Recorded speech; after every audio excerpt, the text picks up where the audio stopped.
Olá! Bom estar aqui com vocês mais um instante para conversarmos um pouquinho sobre língua portuguesa, em especial gramática.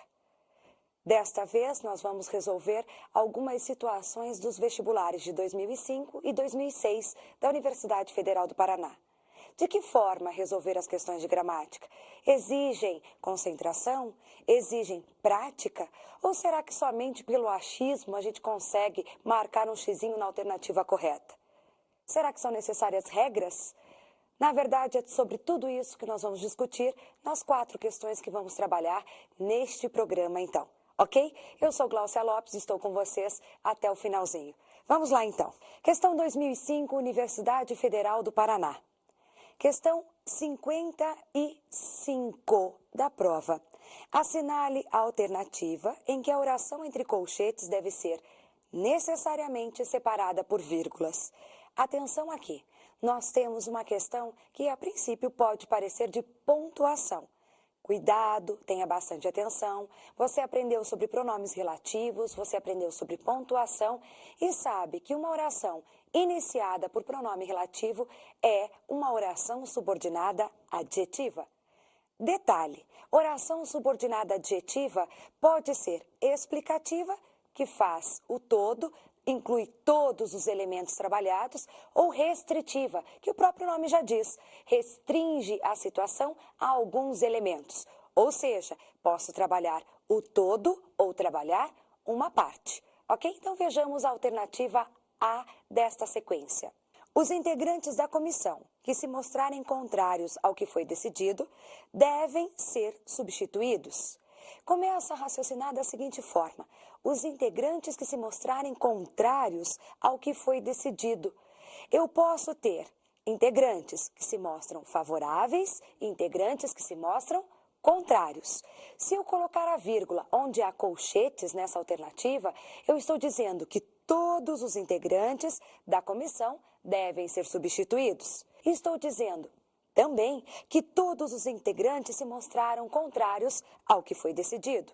Como eu posso ter a situação de todos mostrarem-se contrários e que alguns mostraram-se contrários e outros mostraram-se a favor, eu posso deixar essa questão com vírgulas ou sem vírgulas. O que isso significa? Se eu virgular, todos os integrantes da comissão devem ser substituídos e todos mostraram-se contrários, ok? Se eu não virgular, alguns deles, os que se mostraram decididos, contrários ao que foi decidido, devem ser substituídos, ok? Alternativa B. O candidato que não concordar com a divulgação das pesquisas de opinião poderá entrar com processo na justiça. Bastante atenção. Opa, Gláucia, essa daqui está no singular. Isso não nos quer dizer nada. Bastante atenção. O candidato que não concordar com a divulgação das pesquisas de opinião poderá entrar com processo na justiça. Se eu colocar vírgulas, eu estou dizendo, todo candidato poderá entrar com processo na justiça porque acabou não concordando com a divulgação das pesquisas.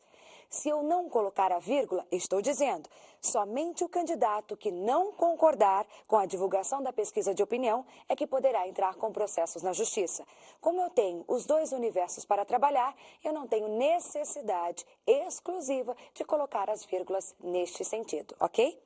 Alternativa C. O funcionário público que for contratado depois da alteração da lei da aposentadoria não terá mais salário integral quando se aposentar. Então, eu posso ter aqui 2 situações também, igualmente, nas alternativas A e B. Sem vírgulas, somente o funcionário público que for contratado após a alteração da lei não terá mais salário integral quando se aposentar. Se eu colocar as vírgulas, o aposentado não terá mais salário integral porque foi contratado depois da alteração das leis. Então, vejam, explicativa, eu dou mais uma ênfase, como se eu fizesse um aposto. Restritiva, eu falo que só aquele sujeito com aquela qualidade é que praticou a ação. Alternativa D. O eleitor que se sentir ultrajado, atenção, o eleitor que se sentir ultrajado pelas campanhas eleitorais poderá dar uma resposta a esses abusos nas urnas. Se eu deixar entre vírgulas, somente o eleitor que se sentir ultrajado pode dar resposta nas urnas.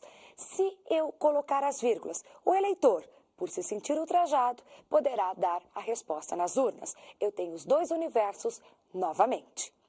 Última alternativa. Glaucia, é essa que eu vou marcar. Mas cuidado, vamos ver o que acontece com ela para que possamos marcá-la.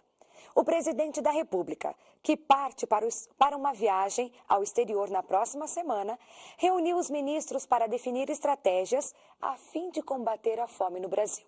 Se você deixar sem vírgulas, o que é que vai acontecer com este período? Você estará dizendo, somente o presidente da República, que parte para mais uma viagem ao exterior na próxima semana, é que reuniu os ministros para definir estratégias a fim de combater a fome no Brasil. Mas eu não tenho outros presidentes da República, por isso não posso restringir este sujeito somente ao presidente que viaja na próxima semana. Então, atenção, como eu não posso dizer somente o presidente que parte para uma viagem na próxima semana reuniu seus ministros. Eu não posso dizer isso, por isso explicativa. O presidente da República, vírgula, que parte por partir para mais uma viagem na próxima semana, vírgula, reuniu os ministros para definir estratégias a fim de combater a fome no Brasil. Então vejam, a oração subordinada adjetiva explicativa, como o próprio nome já diz, me dá um aposto, uma explicação. A restritiva me dá ali a restrição de espaço, de pessoas, de sujeito. Como é que eu posso, de repente, trabalhar com essa situação na prática numa prova? Analise cada sujeito. O seu sujeito é único, não pode ser restringido, só existe um, então automaticamente aquela é sua frase que deve ficar entre vírgulas, ok? Então bastante atenção. Se eu dissesse o Papa João Paulo II, que morreu há alguns meses, ainda é lembrado pelo povo cristão. Obrigatoriamente que morreu há alguns meses, deve ficar entre vírgulas. Por quê, Gláucia? Porque eu só tenho um sujeito, João Paulo II. Ok? Entendido? Passemos para a próxima questão. Atenção! Questão número 57 deste mesmo ano, 2005. Assinale a alternativa que reescreve as frases num só período complexo dentro das normas do português padrão escrito. O que é um período complexo? Um período que abrange mais de uma oração, pelo menos duas, mais de um verbo, pelo menos dois verbos. Então, eu vou trabalhar aqui com orações subordinadas ou ainda coordenadas, que coexistem sem a necessidade de dependência. As orações subordinadas são aquelas que coexistem e relacionam-se com subordinação, ou seja, com dependência. Aqui nós podemos fazer o que para atender o padrão da norma culta? Nós precisamos necessariamente atentar para a concordância e regência. Regência, para você relembrar, são aquelas situações em que eu uso preposições. Concordância, verbal e nominal. O meu verbo está de acordo com o meu sujeito? As minhas complementações, adjetivo, artigo, numeral, pronome, estão de acordo com os meus substantivos? Então, agora é uma questão prática de técnica, presta bastante atenção. Eu vou usar aqui a compreensão ao fazer a leitura. Bastante atenção, então. 1. Francis Bacon era um pintor do começo do século XX. Os críticos de arte comentam sobre Francis Bacon que ele procurava dominar suas tormentas através da arte. O que eu tenho aqui? A repetição de Francis Bacon. O que eu uso para tirar repetições?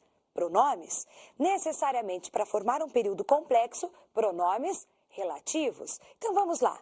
Observando, Francis Bacon era o pintor do começo do século XX, que os críticos de arte comentam dele que procurava dominar suas tormentas através da arte. Impossível por quê?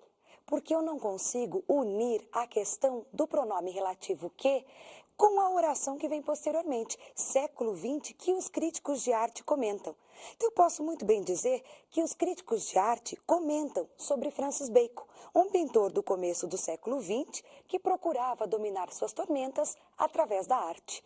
Muito mais simples, muito mais rápido. Passemos agora à última alternativa. Por que a última, Gláucia? Porque você vai procurar agora saber quais são as outras. Logo após o programa, acesse www.ufpr.br Procure em vestibulares a questão número 57 da prova de 2005, porque eu quero que você também trabalhe um pouquinho e resolva as 3 alternativas que vão ficar por sua conta. Vamos lá? A alternativa última. O Senado convocou os parlamentares faltosos. A lei de biossegurança depende dos votos dos parlamentares faltosos para ser aprovada. Esta é uma alternativa que dá pano para manga. Por quê, Gláucia? Porque olha só, eu vou ter que usar o cujos. E como você sabe disso?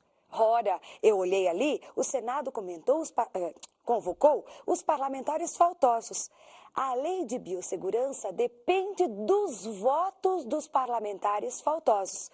Você lembra das aulas de gramática? O que é que eu uso quando eu quero trabalhar com possuidor e possuído? Quando eu quero posse. Então, observem aqui qual é a resposta que o elaborador da questão me dá.